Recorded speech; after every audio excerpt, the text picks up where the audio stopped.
Jai Hind everyone. So this is the week 2, module 2.3. Here we are going to carry forward the recent concept second part under the regional geography of India. Expected learning outcomes are here that the learners will be able to comprehend the recent concept of mechanism of monsoon. They will able to interpret the variability of the climate in India, as well as they are able to relate the variation of the climate from one part of the country to another part of the country. So skipping these slides because we have discussed in a previous slides also. So coming directly on this slide where we are going to discuss today that the occurrence of El Nino and Southern Oscillation in the South Pacific and Indian Ocean and the Somalian current. We will be focusing on last two factors. So let's have a look for the El Nino and the Indian on monsoon.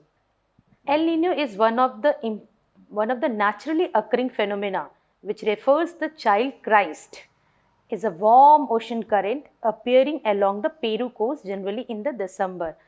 So we are talking about that the Southern America, South America is here, where along in the Pacific Ocean, eastern side is here, the Peru coast is there, Peru is there. So along the Peru coast, the current which flow, that name is usually that is the Humboldt or Peru current. But once the El Nino current, that is the warm current which occur, so we are going to see that occurrence of the El Nino current, how it's going to affect the Indian monsoon, which occur during the December month. So what is happening? It replaces the cold Peru or Humboldt current that La Nina or female child, ocean current flowing along the Peru coast in normal years. It marked a time with poor fishing conditions as the nutrient-rich water of the northwest coast of South America remained very deep.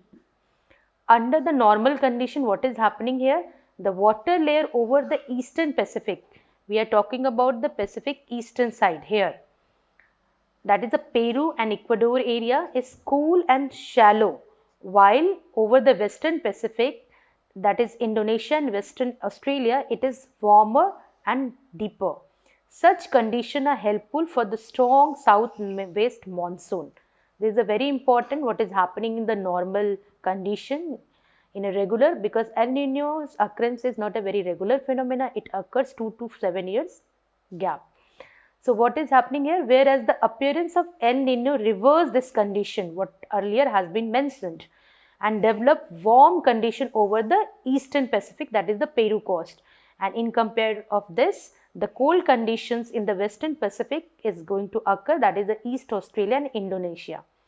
Whenever this usually warm ocean current, that is El Nino, is produced near the Peruvian coast, the amount of precipitation in the coastal areas of South America is going to increase.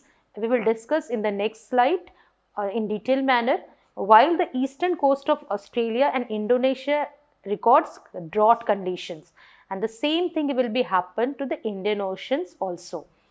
Research found that El Nino is actually part of much larger global variation in the atmosphere called NSO. Basically, this southern oscillation refers to the changes in above mentioned sea level air pressure patterns in the South Pacific Ocean between Tahiti and Darwin. That is the Tahiti and Darwin. Darwin is there in the Australia. So there are two stations we have discussed this thing in the Monix for the expedition which has been taken place.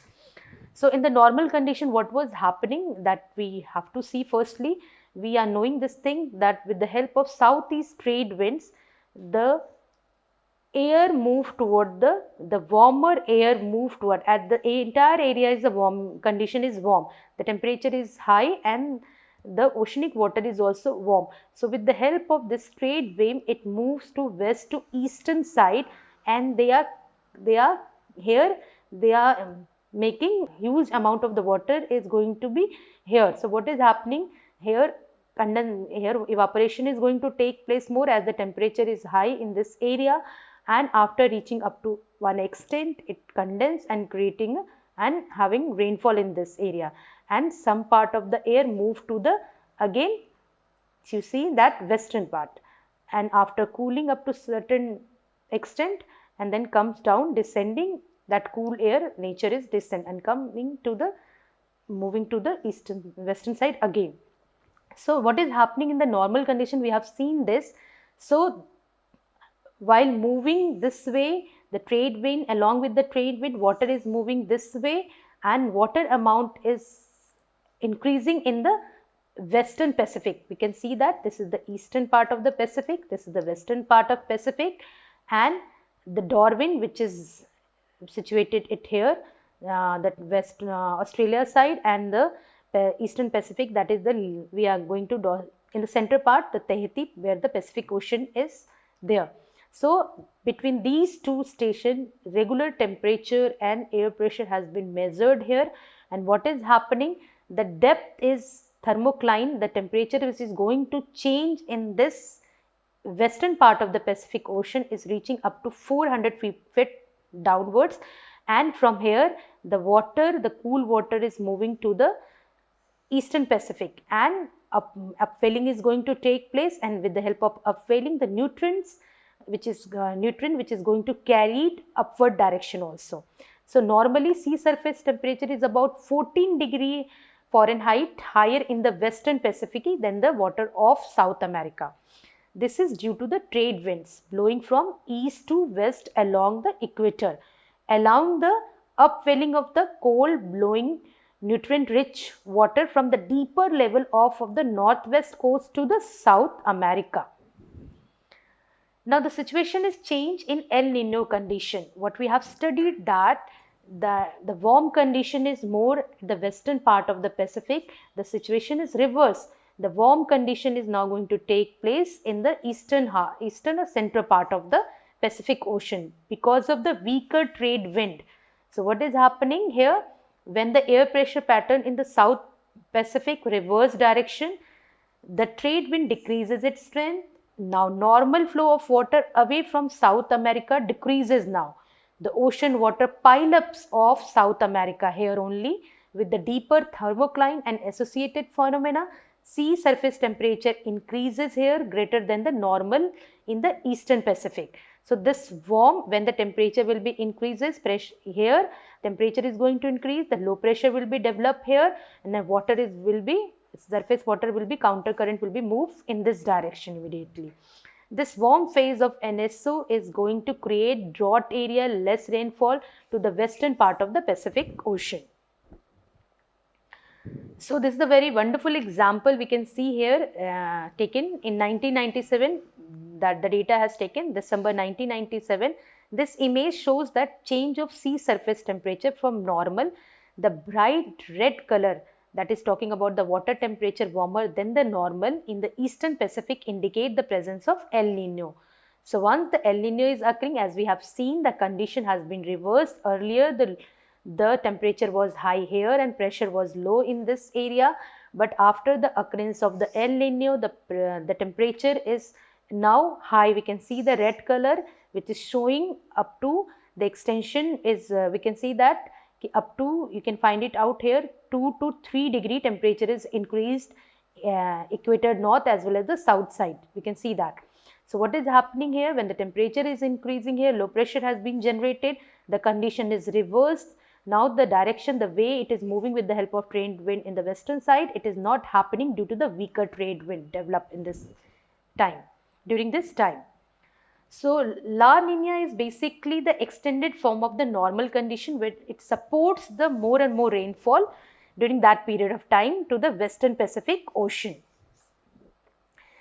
There are occasions when the trade winds that blow east across the tropical Pacific are stronger than the normal, leading to the increased upwelling of South America, hence the lower than the normal sea surface temperature. This prevailing rain pattern also shift farther west area than the normal. These wind pile up warm surface water in the western Pacific. This cool phase of NSO is called as La Nina. What is surprising is these changes in sea surface temperature are not very large, plus or minus 3 degrees Celsius is happening, but it affects globally and create more rainfall, you can say that, towards the western part of Pacific, as well as the, you can say that, the part of the Indonesian, Australian part also. Moving ahead. So let's see what is happening here. This Southern Oscillation Index is named described as a seesaw pattern. Seesaw pattern, we are talking about one time the low pressure was there during the normal time, Western Pacific side, whereas another high pressure was here toward the East Pacific, but the same thing is interchanged. One time it is here and another time it is here. So this seesaw pattern is happening here in the Pacific Ocean. We are talking about the oscillation, Southern Oscillation, the form of Southern Oscillation, as it is happening in the South Oceans, right?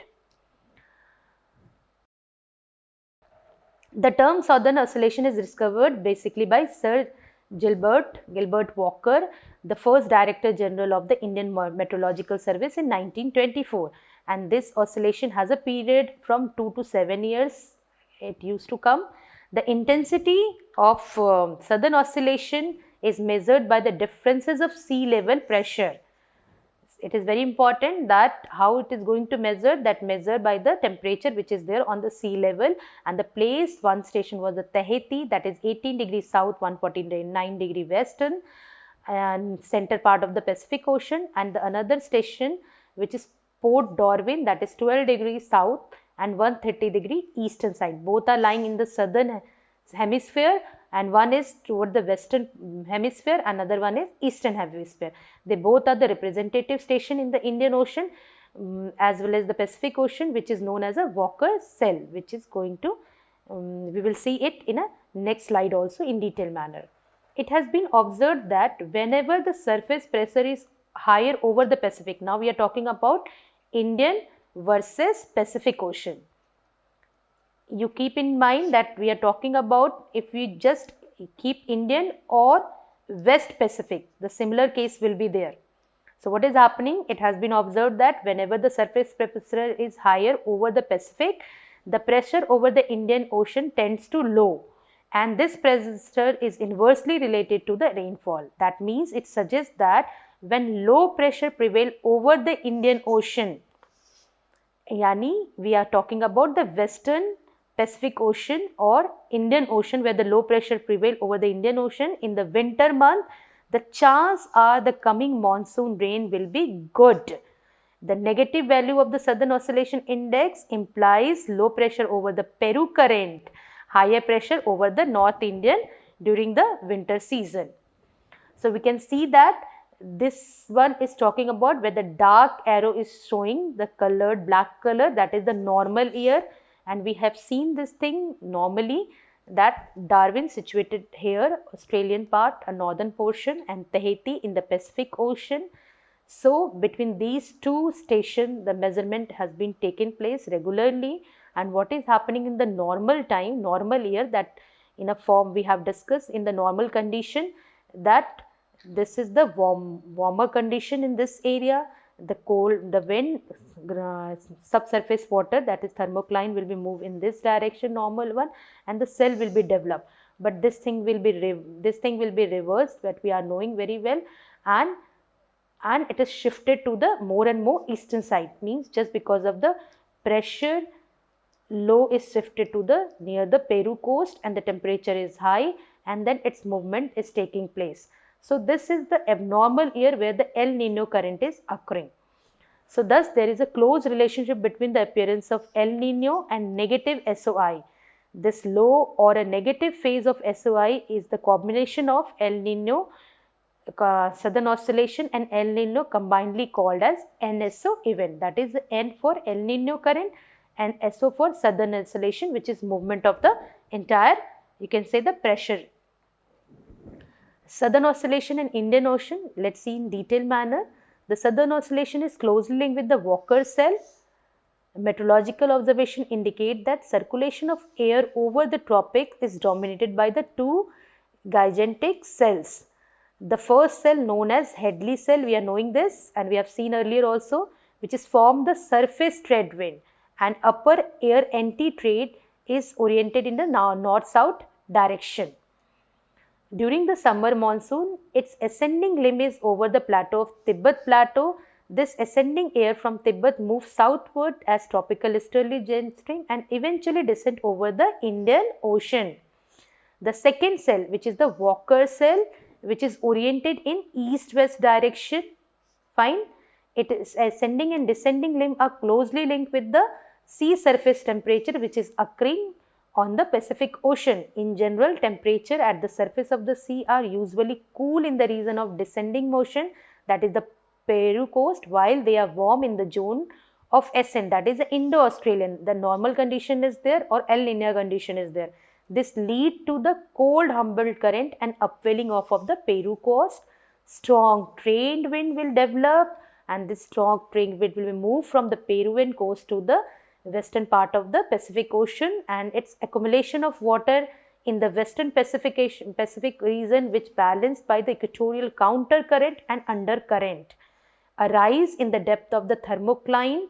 The depth is going to increase as we proceed from east to western half. Then it will be comparatively less higher to the eastern part. Normal southwest monsoon is here. During El Nino effect, negative SOI, because this southern oscillation negative effect is related with the El Nino, in that the descending limb of Walker cell are moved eastward direction, as we have seen in the diagram. As upwelling off of the South America coast decreases, the sea surface temperature increases. This lead to weaker trade wind, less accumulation of water in the western part of Pacific Ocean, which is weakening the equatorial undercurrent. Heavy rains, flood will occur South American coast, and poor monsoon will occur during the negative southern oscillation time. In India, during this time, larger area over India now becomes a zone of descent rather than ascent leading, and it is going to lead the poor monsoon and drought condition in Indian subcontinent area. Now let's look into the Somalian current. The Somalian current is one of the few warm current which reverses direction the overlying wind. The current is made up of two gyre, as northern one is there 5 to 9 degree north latitude, and southern one is there from 0 degree to 4 degree south latitude. During the summer season in India, the southern gyre begins to move northward direction, and finally both are going to mix. But in some years, sometime what is happening, the coalescence of the northern gyre just move away. What is happening? This is the kind of warm ocean current is moving this way. Once it is coming down, moving in this direction. This one is upping cold current along the coast. So this is a kind of gigantic gyre has been developed here. Also, the southern gyre is more prominent in the years of the good monsoon, while in the years of weak monsoon it is weaker and sometimes it is absent. The area lying between two gyre is in the form of wedge, and the reason intense upwelling. This lead the thermal anomaly between the coast of Somalia we are talking, and this is the India's Mumbai area. Mumbai, this gradient and thermal anomaly of the temperature influences the radiation balance of the monsoon air, and ultimately it will lead to the southwest monsoon. Somalian current will help. This Somalian current jet stream, with the help of that, is moving to and helping to the more intense southwest monsoon. So with these references, we have covered today about the Somalian current as well as the El Nino current. Thank you everyone.